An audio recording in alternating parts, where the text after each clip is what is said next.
Bismillah ar-Rahman ar-Rahim. Assalamu alaikum wa rahmatullah. How are you, dear students? Now, in our last lesson, we had the parts about the conversation and the listening. So we are just going to revise in our unit, which is 2 is better than 1. We have the idea, as we mentioned before, teamwork. Now, in our lessons, we talked about Badr and Adnan and how they teamed up to help each other. We have, of course, the phrases about negotiation, and we also had real talk. We also talked about, in the listening part, about Abdullah Rabi'a or Dr. Abdullah Rabi'a. Now, we ordered his achievements in chronological order, and we talked about them briefly. Now, you can see that we have here the sentences that we did in the listening. Now, here, I would like to just point out another task. We are going to go back to our sentences. Now here, I want you just to pronounce the words that I am going to underline. We have here, read the words. We have the word member, board, pediatric, surgeons, professor, director, affairs. We have here, basically they have the word guard, not national but guard, just read it with me, or you can say in general, National Guard. We have here perform, surgery, royal court. So we have the words here. Just to also note out that we have the word surgery and surgeons. They are both nouns, but one is an action, surgery, and the other one, they are people, surgeons. And both, they share something that I want you to put in mind. Now, what do all these words share? Why did I underline these words? When I said royal or guard or surgeon, what do these words have in common? Now, if you notice that all of these words have the letter R. Now, we are going to focus on the R here, so be ready for pronunciation. Our first part here is going to be pronunciation. Now, we have the letter R. Of course, we are moving on to our part, which is pronunciation. We are going to differentiate between vowels and consonant pronunciation in general. We are going to identify words with the R sound and pronounce the R sound properly. So a lot of us, as we are learning English, some people, they do not pronounce the R in the proper way. We are going to learn how. Now, moving on with our lesson. Before we start with the R, I would just want to point out here that we always think of what to say and arrange thoughts.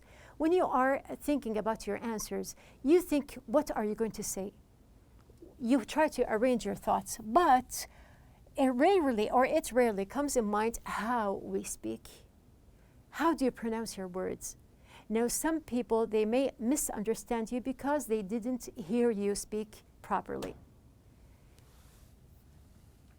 So we are going to focus on pronunciation. Of course, it is known that each language has its unique pronunciation. We have the verse from the Holy Quran, أعوذ بالله من الشيطان الرجيم ومن آياته خلق السماوات والأرض واختلاف ألسنتكم وألوانكم. So here, this is from Allah subhanahu wa ta'ala, that there are many nations, there are many countries and languages, and of course, there are differences between our languages. Now, speaking about differences, we are going to see the difference between vowels and consonants in general. So we are going to have a simple exercise here. I would like you to pronounce the names of the following. We have here this fruit. Just pronounce with me the picture that you see, the name of the fruit.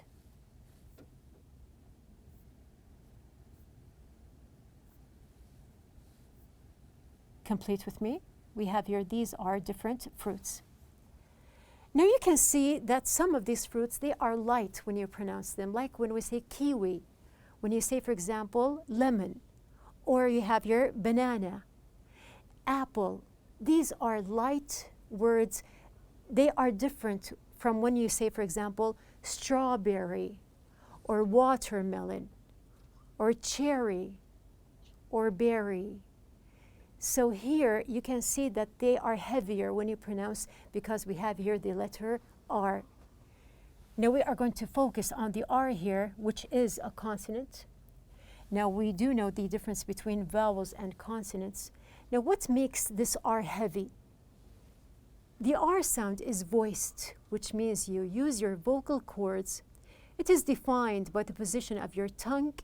To produce the R sound, curl your tongue near the roof of your mouth and voice out through your mouth. So we have here, you are going to curl, which makes the R sound heavier. Now we have here, this is the proper way to pronounce the R. You may practice in your book, page number 11.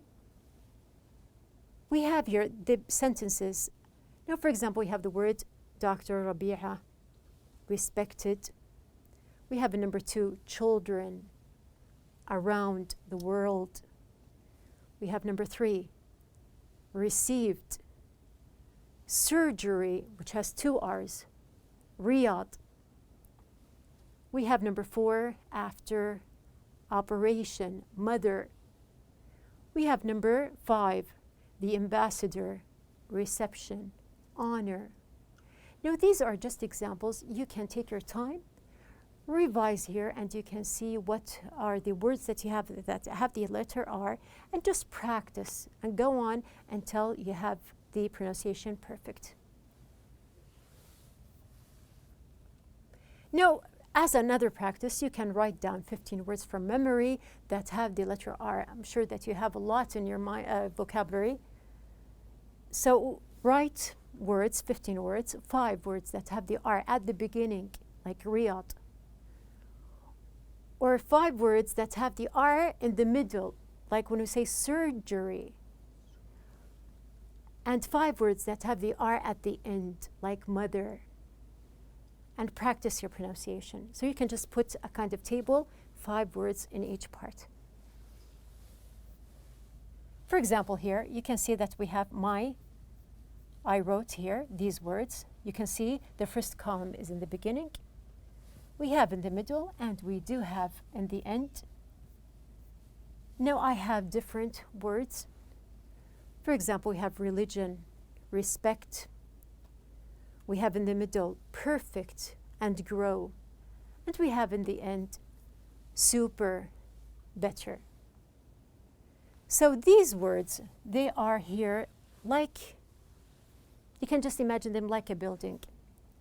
Now I built my building here using these words. Just imagine with me that it is like a building. Now this building here actually is going to help me with my other part in the lesson, which is going to be the vocabulary building part.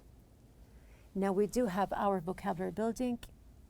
I want you to think about the meaning. So I gave you an introduction. I put my table, but just instead of a regular table here, I just drew some kind of building.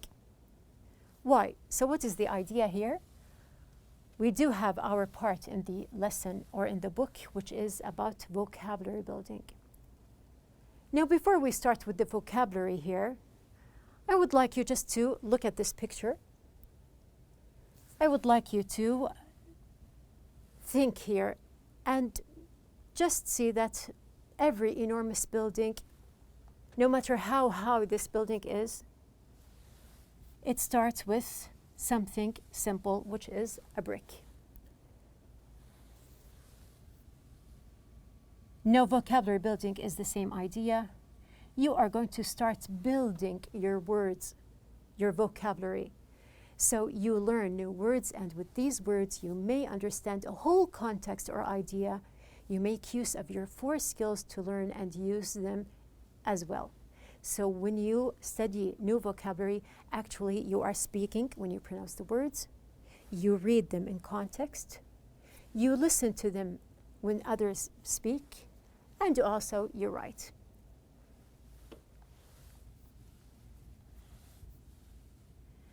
Now with your vocabulary, you get higher and higher in language. So these are the basic points that we are going to start with in our second part or in our lesson, which is the vocabulary building. Our objectives are to give the meaning of new vocabulary from context, relate the new vocabulary to their synonyms and antonyms, answer questions and state the definitions, form sentences using the new vocabulary. Now we're going to start. Page number 11, you do have the exercise. Now we have the instructions. You will see these words on in the reading, on pages 12 and 13. Match the words with their meanings. If you do not understand the meaning of a word, look it up in a dictionary. So this is the instruction that you have in the book, but we are going to just stop a little bit and we're going to try to learn the words in another way instead of looking up in the dictionary. So what are we going to do? We have the words. Of course, first we read the words and see if any are familiar. So maybe you know these words from before. We have the words. Try to read the first word. We have the word number 1, compensate. We have the second one, deficiencies. We have number 3, fearsome. We have number 4, read it, invaluable. And we have number 5, predators. So here, just to look at these words, and maybe you know some of these words from before, or at least just one. And if you don't, it's no problem. The second part is to read the meaning and try to relate. Now you have the meanings here in your book as well, so you can just read. Now, for example, we have here causing great fear. You can relate it to another or one of the words that we have here. Number 1, or A, ways in which something lacks what it needs. Lacking, do you know the meaning of lack? We have number 3, animals. Here specifically, I'm talking about animals that live by hunting others.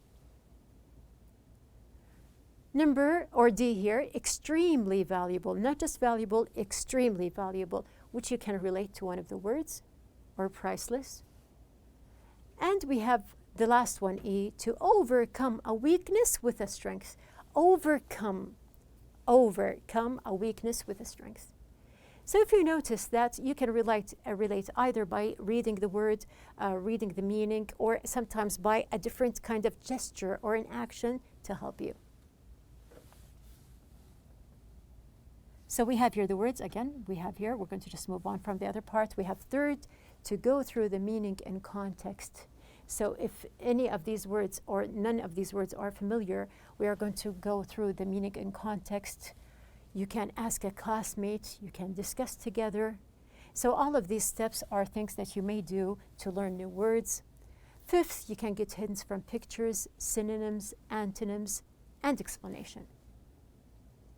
So moving on with our lesson, we have number 1, compensate. So let's just say that we do not know the meaning of compensate. How do we learn this word? Compensate here, I can give it in the context. Of course, we have here the context is from the book. Another 2 animals that team up to compensate for their own weaknesses are the zebra and the ostrich. These 2 animals often travel together. This is no surprise since they are a perfect match. So did you understand the word compensate? I'm talking about 2 parts here. 2 parts. We can say, like this example here. Now this person, some people, they may have lost an arm or a leg. So it's not the end. They can use another part which is used to compensate. It's not real, but we can say it is something artificial just to help them to compensate. Now compensate here, we can say that it means something that covers up for something else. The second word here, we have the word deficiencies. Deficiencies. Now, deficiencies here, from the context in the reading part, we can say at the very end, still we are talking about the zebra and the ostrich. Now, they compensate for each other. In this way, each makes up for others' deficiencies. So nothing is perfect. No one is perfect. Each part has its own deficiencies. I gave you something that has a negative meaning here, deficiency. Now here we can say, for example, this man has types of deficiencies. He looks tired, maybe lack of sleep, maybe lack of vitamins, maybe lack of healthy food, which is the same as we have here the synonym, which is shortage. Number 3, I have a simple word here. From the word fear comes fearsome. Now, I gave you a hint when we read the meanings. Now, for example, the African crocodile, it is known to be fearsome. Can you go near a crocodile? Of course not. Why? Because it is fearsome. And even if you do, you must be very careful. Now, the opposite of fearsome is cowardly, or the antonym. We have number 4, the word invaluable, which is close to one of the meanings that we read. Now we have something simple here, the context. We can say that while many symbiotic pairs may at first look like odd partners, the benefits they provide one another are invaluable. So they cannot lose each other or live without each other. Simpler meaning here, we can say that is similar to the word precious or water. Can you live without water? Of course not, because it is invaluable. The last word that we have here is the word predators, plural. Predators here, from the example, we can say that for animals in the wild, each day is a struggle to survive. They must continually search for food while at the same time keeping themselves safe from predators. We have here they are in danger. They have to be safe from what? From predators. Now there are different pictures of predators here. You can see that these animals, they are all predators. And just to put in mind, like a cute animal, like the kitten here, even this small animal can be a predator to a smaller animal. Now we can say that there is the cat and the mouse. The last solution is to go through the dictionary as the book mentioned. So you can see, and I'm sure that you have learned the meaning and you took a complete idea without even using a dictionary. So going back to our exercise here, we can see that the first one, compensate, means we have here E, which means to overcome a weakness with a strength. Deficiencies means A, ways in which something lacks. When we said that the man has lack of sleep or lack of vitamins. Fearsome, causing great fear. We have here invaluable means, we have here D, which means extremely valuable or priceless. And we have the last one, predator, means animals that live by hunting others. So how to remember? As I mentioned before, relate, connect. You can use the vocabulary more often, give your own examples. Now I do have something also prepared for you here. Now we can see that we have here the words, but in another context. Do you remember when I used the vocabulary about paragraph about King Abdulaziz? Now we have something here totally different, which means that you can use it in any type of context you want. Just to read with me. Have you ever imagined living in the dinosaur age? Dinosaurs are quite fearsome predators, but even the strongest have their deficiencies. No one knows exactly why dinosaurs had become extinct and disappeared, but life is invaluable, and there were things that they could not compensate. They will always be a mystery. So here we have an interesting paragraph using all the words that we have learned. So at the very end, what did we do in our lesson? We identified words with the R sound, and you must practice pronouncing the letter R properly. We recalled some words that we knew or connected, recognized some meanings that we know from before. You can connect with synonyms and antonyms and understand from content as well. And at the very end, we have our evaluation is to connect to a definition and communicate using the new vocabulary. So we have completed our vocabulary task for the day. We have 5 simple words that you can learn, practice, and use more, inshallah, in the future. So be ready for more information in our reading, inshallah.